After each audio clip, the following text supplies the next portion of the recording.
तोपर्यंत लोक जुनं खात होते, तोपर्यंत कधी आजार म्हणजे नव्हतेच. 105 वर्ष 110 वर्षे माणसं टिकत होती, तरी त्यांना दवाखाना माहित नव्हता. आणि आता जे आहेत, आता हे 50 ते 60 वर्ष माणूस टिकाय राजी नाही. आता बाळाचं पोटामध्ये गर्भ ठरला तसापासून दवाखाना, गोळ्या, औषधं, तरी तिचं शिथिर होतं. शिथिर झालं तर आई हॉस्पिटलमध्ये शिथिर आणि बाळ दुसरीकडे जातं काचात ठेवायला.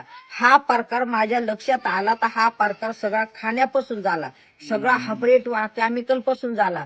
तुम्हाला पद्मश्री पुरस्कार मिळाला, मग त्याच्याबद्दल तुम्ही काय सांगाल, की म्हणजे तुम्हाला किती अभिमानाची गोष्ट आहे ती? बाळा, मला पद्मश्री पुरस्कार मिळाला, पण तो मला नाही अभिमान एवढा, तो ह्या मातीचा पुरस्कार मिळाला, ह्या मातीला मिळाला.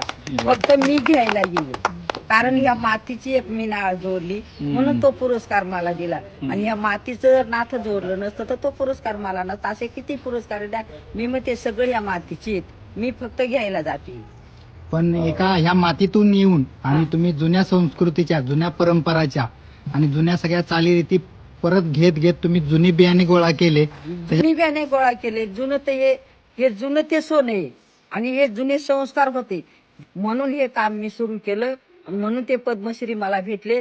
पण असे किती पद्मश्री भेटले तर माझं काम मोठं होणार नाही. मी म्हणते जेव्हा प्रत्येकाचं ताट विषमुक्त होईल ना, तेव्हा माझं काम मोठं होईल. आणि हे काम आज पुढच्या पिढीसाठी मी जतन केलंय. पण हे काम आज तुमच्यासारख्या तरुण मुलांनी जर हे काम हातात घेतलं ना, तर नक्कीच आपली माती वाचेल. कारण ही अन्न देती माता आहे तुमची, आमची सगळीची.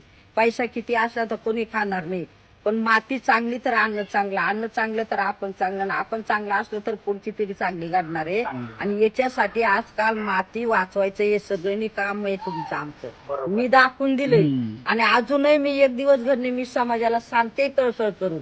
पण हे समाजानं ऐकलं पाहिजे, केलं पाहिजे. आणि समाज आता याच्याकडे वळलाय, पण लोक स्वतःपुरतं चांगलं करतात, विक्रीला जे आहे ते आहे. आणि प्रत्येक गावात जर असे तयार झाले ना माणसं, तर बरोबर हे विषमुक्त ताट होईल.